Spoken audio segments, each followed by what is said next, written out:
आज हम number system का पार्ट 2 कर रहे हैं और पार्ट 1 की वीडियो पहले आ चुकी है और पार्ट 2 को आज उसी को हम कंटिन्यू रख रहे हैं। तो इसमें अभाज्य संख्याओं के बारे में कल हमने पढ़ा था कौन सी अभाज्य संख्याएं होती हैं और आज हम ये पढ़ रहे हैं अभी कान तक कितनी अभाज्य संख्याएं होती हैं। तो ये चीज़ अगर याद हो तो एग्जाम में बहुत आसानी हो जाती है। अगर हम देखें तो ये बोले 1 से लेकर 25 तक अभाज्य संख्याएं कितनी होती हैं, तो 1 से 25 जो अभाज्य संख्याएं होती है वो 9 होती हैं। 1 से लेकर 25 तक अभाज्य संख्याएं कितनी होती हैं? 9 होती हैं। 1 से लेकर 50 तक अभाज्य संख्याओं की अगर गिनती करें तो 15 होती हैं। वैसे मैंने अभाज्य संख्या आपको कल बता चुका हूँ कौन सी होती है। ऐसी संख्याएं जो अपने आप को और एक को छोड़ के और किसी से भाग ना हो। खुद से भाग हो सकती हैं, 1 से भाग होंगी, इसके अलावा किसी से भाग नहीं होंगी। तो वाली अगर काउंटिंग करें 1 से लेकर 25 तक 9 होती हैं, 1 से लेकर 50 तक कितनी होती हैं? 15 होती हैं। और 1 से लेकर 75 तक अगर बात करें 75 तक तो अभाज्य संख्या कितनी होती है? 21 होती है। उसके बाद 1 से लेकर 100 तक अभाज्य संख्याएं जो संख्याएं होती हैं वो कितनी? 25 होती हैं। और 1 से लेकर 125 तक अगर बात करें तो 30 होती हैं। 1 से लेकर 150 तक अभाज्य संख्याओं की जो गिनती है वो 35 होती है। तो ये अगर ये वाली गिनती इतना याद करना कोई मुश्किल नहीं है और लगभग अगर आपको 100 तक 125 तक अगर याद है तो हमारा जो काम है वो आसान हो जाता है। ये होती है अभाज्य संख्याएँ, ये आपको बताना बहुत ज़रूरी था। उसके बाद अगर बात करें हम कुछ इन भाज्यता का नियम अगर हम देख रहे हैं तो ये इनके जो नियम है अभी 2 से 3 से 4 से ये वाले जो नियम मैंने लिखे हैं बोर्ड पे, ये वाले ये नियम अगर याद हो तो हमारा काम और आसान हो जाता है। तो इन्हीं को आज हम करेंगे।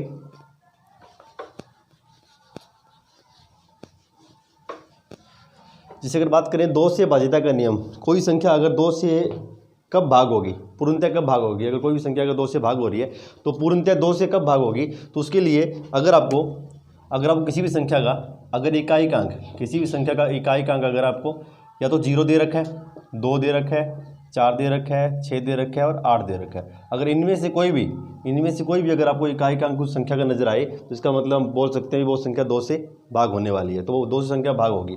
कोई भी अगर मैं एग्जाम्पल ले रहा हूँ, अगर कोई मैं एग्जाम्पल लूँ, मैंने लिया 250 लिया, इसमें इकाई अंक जो है वो 0 नज़र आ रहा है तो ये वाला 2 से भाग होगा, 2 से भाग हो सकता है ये वाला। कोई भी संख्या कोई भी ले लो, अगर मैं ले रहा हूँ 264 लिया मैंने, इसका इकाई अंक कितना है? 4 है। मतलब इनमें से अगर आपको कोई भी इकाई अंक अगर नजर आए 2, 4, 6, 8 इनमें से अगर इकाई अंक कोई भी अगर आपको नजर आए तो वो वाली संख्या 2 से भाग होने वाली है। ऐसे बहुत सारे एग्जाम्पल आप देख सकते हो। उसके बाद अगर बात करें 3 से भाज्यता का नियम, कोई भी संख्या 3 से भाग कब होगी, कंप्लीट भाग कब होगी। अच्छा, ये तो ऐसे होता है कि छोटी संख्या हो, जैसे मैंने अभी 2 के लिए लिखा था 250 मैंने लिखा था, तो वो संख्या तो हमें चलो छोटी संख्या है तो हमें पता लग भी जाएगा। अगर बड़ी संख्या हो कोई तो उसके लिए देखना हो तो इसके लिए आसान हो जाता है। जिस बात करें 3 की, 3 से भाज्यता का नियम होता है भी अगर 3 से वो वाली संख्या भाग होगी, अगर जो संख्या अगर आपको दे रखी है उस संख्या के इकाई का अंकों का, उसके जो पूरे इकाई उसके जो अंक दे रखे हैं अंकों का 3 से भाग होने का जो नियम है वो है अंकों का योग। जो आपको संख्या दे रखी है उनके अंकों का योग अगर क्या होता है 3 से भाग होता है, अंकों का योग अगर 3 से भाग होता है तो पूरी की पूरी संख्या वो 3 से भाग होगी। तो 3 वाले का कोई एग्जांपल देखते हैं। 85,761। अगर हम ये वाली संख्या देखें 85,761, अगर हम कोई एक संख्या का एग्जांपल लेते हैं, ये 3 से भाग हो रही है क्या, तो इसमें क्या करना है, अपनी जो इकाई जो भी अंक है, मतलब संख्या के पूरी संख्या के जो भी अंक आपको दे रखे हैं इन अंकों का योग अगर के 3 से भाग होता है तो पूरी संख्या 3 से भाग होने वाली है। तो अगर हम देखें इन अंकों का अगर जोड़ करते हैं कितना आएगा, ये बनेगा 8 और 5 13, 13 और 7 20 और 20 और 7 कितने हो गए? 27। तो 27 इनके अंकों का योग बन रहा है। अगर आप इनको योग करोगे ना, इनका अंकों का योग अगर आप करोगे तो कितना बन रहा है? 27 बन रहा है। तो 27 3 से भाग हो सकता है। तो 27 अगर 3 से भाग हो सकता है तो पूरी की पूरी ये वाली संख्या थी 85,761 ये वाली संख्या थी, तो पूरी की पूरी कंप्लीट संख्या 3 से भाग हो जाएगी। अगर इनके अंकों का पूरे कंप्लीट अंकों का योग अगर क्या होता है 3 से अगर भाग हो जाता है तो पूरी की पूरी संख्या जो है वो क्या हो सकती है? 3 से भाग हो जाएगी। उसके बाद आगे चलते हैं, 4 का नियम देखते हैं। 4 से भाज्यता का नियम, कोई भी संख्या 4 से भाग कब होगी, 4 से भाग कब होगी। तो 4 से भाग होने के लिए अगर आपको बड़ी संख्या दे रखी है 4 अंकों की, 5 अंकों की, 6 अंकों की, इतनी बड़ी अगर आपको संख्या दे रखी है तो अपनी कंप्लीट पूरी की पूरी संख्या को भाग करके नहीं देखना है। आपने क्या करना है, अकेला उसके इकाई का अंक उठाना है और उसका दाई का अंक उठाना है। अगर उसका इकाई का अंक अगर दाई का अंक से बनने वाली संख्या अगर 4 से भाग हो जाती है, इकाई और दाई से बनने वाली संख्या अगर 4 से भाग हो जाती है तो पूरी की पूरी संख्या 4 से भाग हो सकती है। 15,396 396। अगर आपको एग्जाम्पल दे रखा है, इस एग्जाम्पल से समझने की कोशिश कर रहे हैं हम। ये वाली संख्या 4 से भाग हो जाएगी क्या? इतना देखने के लिए आपने बस इतना ही देखना है भी जो इकाई और दहाई से बनने वाली संख्या है, जो 96 जो है, ये उठाना है अपनी इकाई और दहाई से बनने वाली जो संख्या है वो वाली 4 से भाग हो जाएगी क्या? अगर वो वाली संख्या अगर 4 से भाग हो जाएगी तो पूरी की पूरी ये वाली कंप्लीट 4 से भाग हो सकती है। अगर 96 को देखें तो ये 4 से भाग हो सकता है। 96 को अगर हम देखें तो 4 से बड़ी आसानी से भाग हो जाएगा। 96 का 4 से भाग हो रहा है तो हम बोल सकते हैं 15,396 वाली संख्या है पूरी की पूरी 4 से भाग हो सकती है। तो ये कुछ इसके नियम है। इन्हीं नियम के अकॉर्डिंग हमारे जो भाग करने का जो अगर भाग कर रहे हैं तो वो आसानी से भाग हो सकती है और हमारा टाइम बच सकता है। उसके बाद बात करें 5 से भाज्यता का नियम।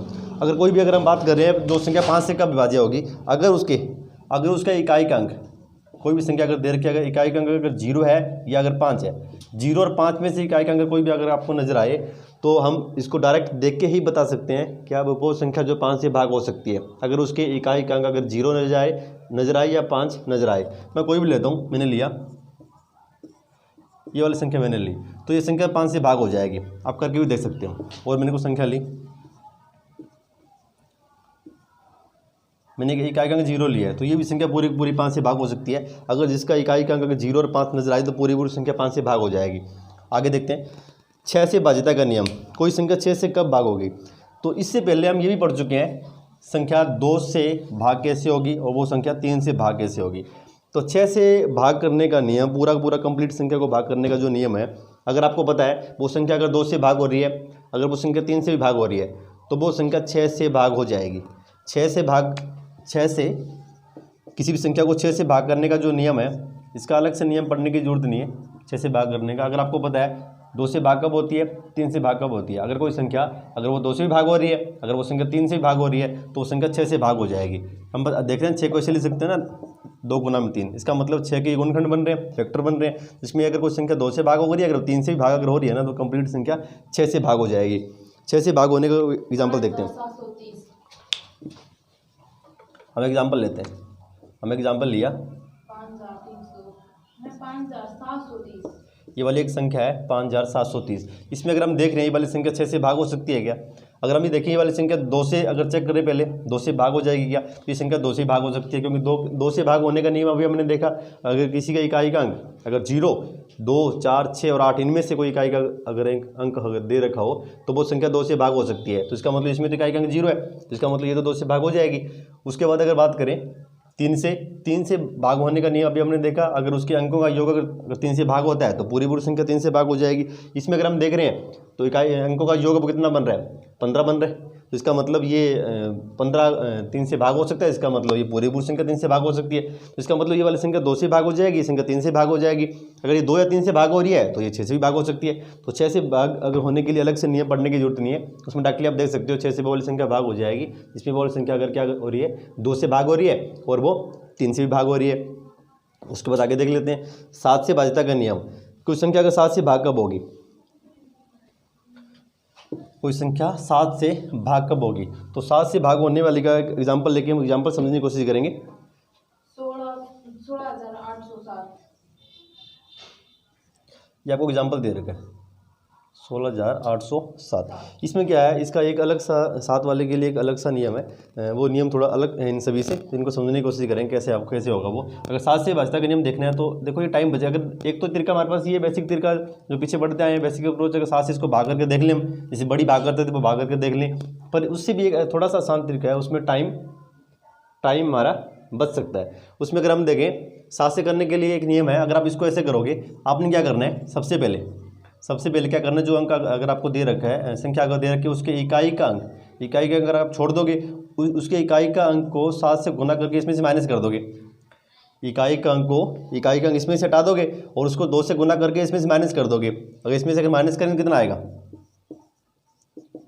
अगर इसमें से किसी माइनस कर रहे हैं हम तो हमारे पास कितनी संख्या बन जाएगी वाली, इतना बन जाएगा, इतनी बनेगी, है ना। 80 में से अगर आप 14 माइनस कर रहे हो ना ये वाली, तो संख्या क्या बन जाएगी, 1666 बन जाएगी। उसके बाद क्या करना है, आगे नियम क्या है, इसी बात सेम ऐसे ही इसी संख्या को आपने उठाना है, इसी संख्या को आपने फिर से उठाना है। और क्या करना है आपने, इसी का सेम इकाई का अंक छोड़ देना, ये इकाई का अंक ये छोड़ दोगे, इसके डबल मतलब 2 से गुना करके इसी में से माइनस कर दोगे आप, तो ये कितना आएगा 166 में से क्या कर रहे हो आप, ये 166 में से क्या कर रहे हो, ये वाली 12 माइनस कर रहे हो, तो 6 दूनी 12 मतलब इसके इकाई का अंक जो है उसका स्क्वायर क्या करना है, माइनस करना है। तो ये कितना आएगा, 80 से अगर माइनस करोगे तो कितना बन जाएगा, ये वाला 154 बन जाएगा, 154 आ जाएगा। तो 154 इसमें माइनस आ गया। अब आगे आपने फिर ऐसे ही करना है सेम। अब क्या करोगे, 4 छोड़ दोगे, अगर हम यहाँ 4 अगर छोड़ देंगे कितना बनेगा, 15 में से 4 गुना में 2, 4 का डबल इसमें माइनस करेंगे, इसका मतलब 15 में से कितना माइनस करेंगे, 8 माइनस करेंगे तो कितना आएगा, 7 आएगा। देखो करने का तरीका क्या था ये, अगर आप इस तरीके से भाग करते जाते हो, एंड में जाके लास्ट में जाके अगर आपके पास संख्या जो बचेगी, एक संख्या जो बचेगी, अगर वो संख्या इकाई एक संख्या बचनी चाहिए, अगर वो वाली संख्या अगर या 7 से भाग हो रही है, या 0 आ रही है, 0 सभी से भाग हो जाएगी, या ऐसी संख्या आ रही है जो 7 से भाग हो रही है, तब हम ऐसे बोल सकते हैं ये वाली जो संख्या है 16,807 जो संख्या दे रखी थी, ये वाली कंप्लीट संख्या क्या हो जाएगी, 7 से भाग हो जाएगी। देखो इसमें ये होगा, इसमें ज़्यादा टाइम नहीं लगना, अगर ये वाली कैलकुलेशन आप करोगे तो फास्टली आप कर सकते हो, तो उसके बाकायदा अगर लंबी भाग करने की कोशिश करोगे उससे बाकायदा इसमें टाइम कम लगेगा, तो इसलिए अब इस वाले अप्रोच से आप इसको सोल्व कर सकते हो। आगे चलते हैं। उसके बाद अगर हम देखें तो 8 से भाज्यता का नियम, कोई संख्या 8 से भाग कब होगी, तो ये भी एक नियम है, इसका भी एक बेसिक अप्रोच आप देख सकते हो। 8 से भाग होने के लिए 8 वाले अगर आप देख रहे हो तो 8 से भाग कब होगी, अगर उसके कोई भी अगर इकाई का और दहाई का और सैकड़ा, कहने का मतलब लास्ट वाले 3 अंकों से जो संख्या अगर बनेगी, अगर वो 8 से अगर भाग हो जाती है ना, तो पूरी की पूरी कंप्लीट संख्या 8 से भाग हो जाएगी। ये वाली अगर संख्या हम देखें तो इस संख्या में अगर हमारे पास संख्या तो वैसे बड़ी है, 5 अंकों की है, इसको हम नहीं देखना भी 8 से भाग हो जाएगी क्या। इसके लिए आप क्या करोगे, आपने ओनली पीछे वाले अंक उठाने हैं, पीछे वाले 3 अंक उठाने 8 के लिए, तो 584 को आपने उठाना है। अगर 584 अगर 8 से भाग हो जाता है ना, 584 अगर 8 से भाग हो जाता है तो पूरी की पूरी संख्या क्या हो जाएगी, 8 से भाग हो जाएगी। तो इसको आप करके भी दे सकते हो, ये 8 से भाग हो रहा है क्या, अगर मैं देख रहा हूँ यहाँ कंप्लीट 8 से भाग हो जाएगा।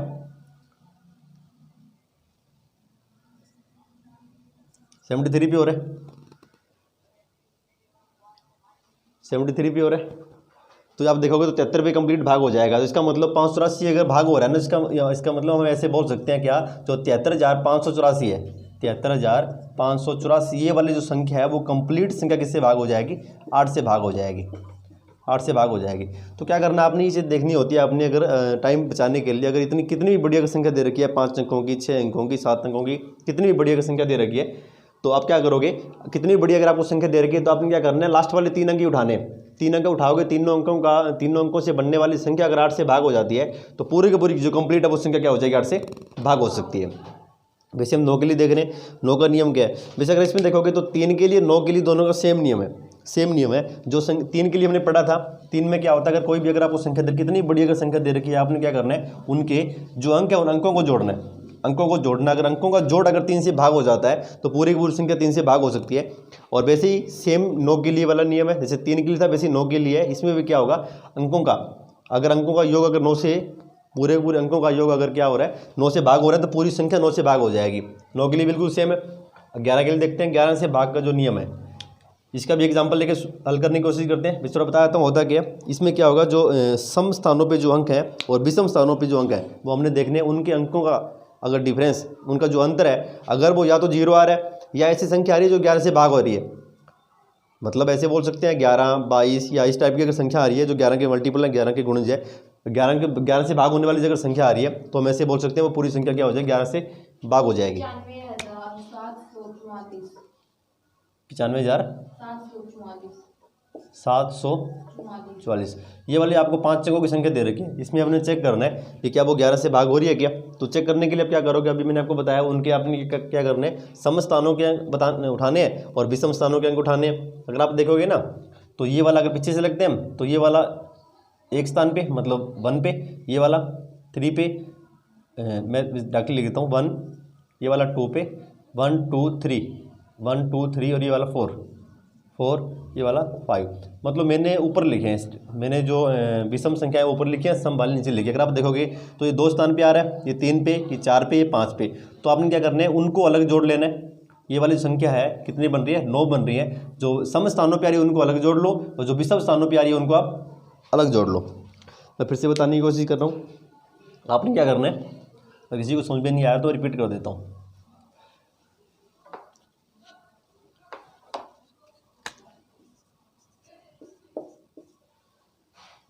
ये वाली संख्या 5744, अगर आप देखोगे तो ये जो अंक है और ये वाला तो ये तो आ रहे हैं विषम स्थानों पे, और ये दोनों जो अंक है वो कहाँ आ रहे हैं, सम स्थानों पे आ रहे हैं। समझ में आ रहा है, सम स्थानों पे।